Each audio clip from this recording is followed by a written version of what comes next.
सब, आशा करती हूँ आप सब अच्छे होंगे। आइए आज हम पढ़ते हैं पाठ मिठाई वाला। बहुत ही मीठे स्वर में वह गलियों में घूमता हुआ कहता, बच्चों को बहलाने वाला, खिलौने वाला। इस अधूरे वाक्य को वह ऐसे विचित्र किंतु मधुर ढंग से गाकर कहता कि सुनने वाले एक बार चंचल हो उठते। निकट के मकानों में हलचल मच जाती। छोटे छोटे बच्चों को अपनी गोद में लिए माताएं चिकों को उठाकर छज्जों पर से नीचे झांकने लगती। गलियों तथा उनके अंतर्व्यापी छोटे छोटे उद्यानों में खेलते और इठलाते हुए बच्चों का झुंड उसे घेर लेता और तब वह खिलौने वाला वहीं कहीं बैठकर खिलौनों की पेटी खोल देता। बच्चे खिलौने देखकर खुश हो उठते। वे पैसे लाकर खिलौनों के मोल भाव करने लगते। इसका दाम क्या है? और इसका छोटे बच्चे थे तो तोतले बोलते थे, कहते थे इसका दाम कितना है, इसका कितना है। खिलौने वाला बच्चों को देखता, उनकी नन्ही नन्ही उंगलियों और हथेलियों से पैसे लेता और बच्चों की इच्छा अनुसार उन्हें खिलौने दे देता। खिलौने लेकर बच्चे उछलने कूदने लगते। उसके बाद बहलाने वाला, खिलौने वाला सागर की हिलोरों की भांति उसका यह मादक गान गली पार के मकानों में इस ओर से उस ओर तक लहराता हुआ पहुंचता और खिलौने वाला आगे बढ़ जाता। राय विजय बहादुर के बच्चे चुन्नू और मुन्नू भी एक दिन खिलौने लेकर घर आए। दोनों अपने हाथी घोड़े लेकर घर भर में उछलने लगे। इन बच्चों की मां रोहिणी कुछ देर तक खड़े खड़े उनका खेल निहारती रही। अंत में दोनों बच्चों को बुलाकर उनसे पूछा कि अरे ओ चुन्नू मुन्नू, ये खिलौने तुम्हें कितने में लिए तुमने? मुन्नू बोला 2 पैसे में खिलौने वाला दे गया है। रोहिणी सोचने लगी, इतने सस्ते कैसे दे गया? इतने सस्ते खिलौने तो कोई नहीं देता। ये तो वही जाने, लेकिन दे तो गया ही, इतना तो निश्चय है। जरा सी बात ठहरी, रोहिणी अपने काम में लग गई। फिर कभी इस पर उसे विचार करने की भला आवश्यकता ही क्यों पड़ती।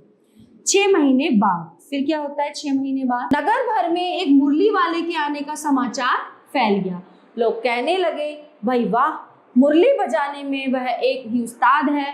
मुरली बजाकर, गाना सुनाकर वह मुरली बेचता भी है, सो भी 2-2 पैसे में। भला इसमें उसे क्या मिलता होगा? मेहनत भी तो ना आती होगी। एक व्यक्ति ने कहीं पूछ लिया, कैसा है वो मुरली वाला? मैंने तो उसने नहीं देखा। उत्तर मिला, उम्र तो उसकी अभी ज्यादा नहीं है, यही 30-40 साल का होगा। दुबला पतला गोरा सा युवक है, बीकानेरी रंगीन साफा बांधता है। वही तो नहीं जो पहले खिलौने बेचा करता था? तो क्या वह पहले खिलौने भी बेचता था? क्योंकि वो ही था वो। हाँ, जो आकर प्रकार तुमने बतलाया उसी प्रकार का वह भी था। मतलब ये ऐसा ही है जैसा वो 6 महीने पहले खिलौने वाला आया था, तो वही होगा। पर भाई वो है एक ही उस्ताद। प्रतिदिन इसी प्रकार उस मुरली वाले की चर्चा होती। प्रतिदिन नगर की प्रत्येक गली में उसका मादक मधुर स्वर सुनाई पड़ता। बच्चों को बहलाने वाला, मुरली वाला। रोहिणी ने भी मुरली वाले का ये स्वर सुना। तुरंत ही उसे खिलौने वाले का स्मरण हो आया। उसने मन ही मन कहा, खिलौने वाला भी इसी प्रकार गाकर खिलौने बेचा करता था। रोहिणी उठकर अपने पति विजय बाबू के पास गई और बोली, जरा उस मुरली वाले को बुलाओ तो मैं भी चुन्नू मुन्नू के लिए ले लूं। क्या जाने मैं फिर इधर आए ना आए। जान पड़ता है बच्चे पार्क में खेलने निकल गए हैं। विजय बाबू समाचार पत्र पढ़ रहे थे। उसी तरह लिए हुए वे दरवाजे पर आकर मुरली वाले से बोले, क्यों भाई, किस भाव देते हो मुरली? मुरली वाले की आवाज सुनकर दौड़ते दौड़ते बच्चों का झुंड भी आ पहुंचा और एक स्वर से बोल उठे, हम भी लें दे मुरली, हम भी लें दे, है ना, हमें भी चाहिए मुरली, हमें भी चाहिए। मुरली वाला खुशी से गदगद हो उठा, बोला, सबको देंगे भैया, लेकिन जरा रुको, जरा ठहरो, एक एक को लेने दो। अभी इतनी जल्दी हम कहीं लौट थोड़े ना जाएंगे, बेचने ही तो आए हैं। और है भी इस समय मेरे पास 1-2 नहीं, पूरी 57। हाँ बाबूजी, क्या पूछा था आपने, कितने में दी? दी तो वैसे 3-3 पैसे के हिसाब से हैं, पर आपको 2-2 पैसे में दे दूंगा। विजय बाबू भीतर बाहर दोनों रूपों से मुस्कुरा दिए। मन ही मन कहने लगे, कैसा ठग है, देता सबको इसी ही भाव से है, पर मुझ पर उल्टा एहसान लाद रहा है। फिर बोले, तुम लोगों को झूठ बोलने की आदत हो जाती है। देते होंगे सभी को 2-2 पैसे में, लेकिन एहसान का बोझ तुम मुझ पर लाद रहे हो कि आपको 2-2 पैसे भी दे दूंगा। मुरली वाला एकदम हतप्रभ उठा, बोला आपको क्या पता बाबूजी कि इनकी असली लागत क्या है। ये तो ग्राहकों का दस्तूर होता है कि दुकानदार चाहे कितनी ही हानि उठाकर चीज क्यों ना बेचे, पर ग्राहक यही समझते हैं कि दुकानदार मुझे लूट रहा है। आप भला काहे को विश्वास करेंगे, लेकिन सच पूछिए बाबूजी तो इनका असली दाम 3 पैसे ही है। आप कहीं से भी 2-2 पैसे में मुरलियां नहीं पा सकेंगे। मैंने तो पूरी 1000 बनवाई थी, तब मुझे इस भाव पड़ी है। विजय बाबू बोले, अच्छा बहस के लिए मेरे पास ज्यादा समय नहीं है, जल्दी से 2 मुरलियां निकाल दो। तो 2 मुरलियां लेकर विजय बाबू फिर घर के भीतर जा पहुंचे। मुरली वाला देर तक उन बच्चों के झुंड में मुरलियां बजाता रहा।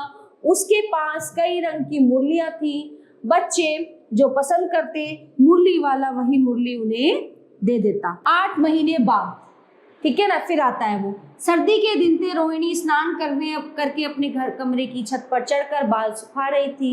इसी समय नीचे की गली में सुनाई पड़ा बच्चों को बहलाने वाला मिठाई वाला। ठीक है, मिठाई वाले का स्वर उसके लिए परिचित था। झट से रोहिणी नीचे उतर गई। उस समय उसके पति लॉन में नहीं थे। ठीक है, वह वहां वृद्धा दादी थी। रोहिणी उनके निकट आकर बोली, दादी चुन्नू मुन्नू के लिए मिठाई लेनी है, ले लीजिए, जरा कमरे में चलकर ठहराओ। दादी उठकर कमरे में गई और बोली, मिठाई वाले जरा इधर आना। मिठाई वाला पास आ गया। निकट मतलब पास। कितनी मिठाई दूं माँ जी? ये नई तरह की मिठाइयां हैं, रंग बिरंगी, कुछ खट्टी, कुछ मीठी, जायकेदार, बड़ी देर तक मुंह में टिकती हैं, जल्दी नहीं घुलती। बच्चे इन्हें बड़े चाव से चूसते हैं। इन गुणों के सिवा ये खांसी भी दूर करती हैं। कितनी दूं? चपटी, गोल और कई तरह की ये गोलियां हैं। 1 पैसे की 16 देता हूँ। दादी बोली, 16 तो बहुत कम होती हैं, भला 25 तो दो।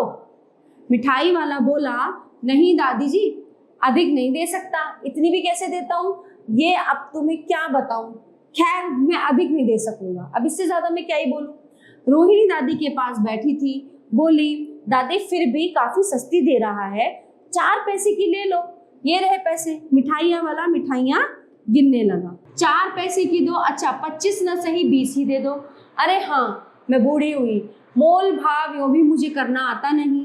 कहते हुए दादी के पोपले मुंह की मुस्कुराहट भी थोड़ी फूट निकली। रोहिणी ने दादी से कहा, दादी इससे पूछो तुम इस शहर में और भी कभी आए थे या पहली बार आए हो? यहाँ के निवासी तो तुम हो नहीं। तो दादी ने इस कथन को दोहराने की चेष्टा की ही थी कि मिठाई वाले ने उत्तर दिया, पहली बार नहीं, और भी कई बार आ चुका हूँ। इससे पहले मुरली लेकर आता था और उससे पहले मैं खिलौने लेकर आता था। ठीक है, रोहिणी का अनुमान सही निकला। वो उससे कुछ और बातें पूछने के लिए उत्सुक हो उठी, है ना। बोली, इस व्यवसाय में भला तुम्हें क्या ही मिलता होगा, इतने सस्ते में तुम चीजें देते हो। वो बोला, मिलता भला क्या है, यही खाने भर को मिल जाता है, कभी नहीं भी मिलता है, पर हाँ संतोष, धीरज और असीम सुख जरूर मिलता है, और मैं बस यही चाहता हूँ, मुझे यही चाहिए। सो कैसे वो भी बताओ।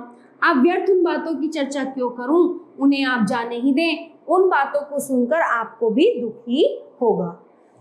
जब अतिशय गंभीरता के साथ मिठाई वाले ने कहा, ठीक है, नहीं सॉरी, जब इतना बताया है तब और भी बता दो, मैं बहुत उत्सुक हूँ, तुम्हारा हर्जा नहीं होगा और मैं कुछ और मिठाई भी ले लूंगी। अब अतिशय गंभीरता के साथ मिठाई वाले ने कहा, मैं भी अपने नगर का एक प्रतिष्ठित आदमी था, बहुत ही मतलब बढ़िया था, मकान, व्यवसाय, गाड़ी, घोड़े, नौकर, चाकर, सब कुछ मेरे पास था। बाहर संपत्ति का वैभव था और भीतर सांसारिक सुख का आनंद। स्त्री सुंदर थी, मेरी प्राण थी, बच्चे ऐसे सुंदर थे जैसे सोने के सजीव खिलौने। उनकी अटकेलियों के मारे घर में कोलाहल मचा रहता था। समय की गति, विधाता की लीला, अब कोई नहीं है बहन, प्राण निकाले नहीं निकले, इसीलिए अपने उन बच्चों की खोज में निकला हूँ। इस तरह के जीवन में कभी कभी अपने उन बच्चों का उछल उछल कर खेलना और हंसना महसूस करता हूँ। पैसे की कमी थोड़ी ही है, आपकी दया से पैसे तो काफी हैं, जो नहीं है उसे इस तरह पा जाता हूँ। रोहिणी ने मिठाई वाले की ओर देखा, देखा उसकी आंखें आंसुओं से तर हैं। ठीक है, इसलिए वो सामान बेचने नहीं आता था, वो तो उन बच्चों से मिलने आता था, उन्हें देखने आता था और उस सामान को वो सस्ते में बेचता था।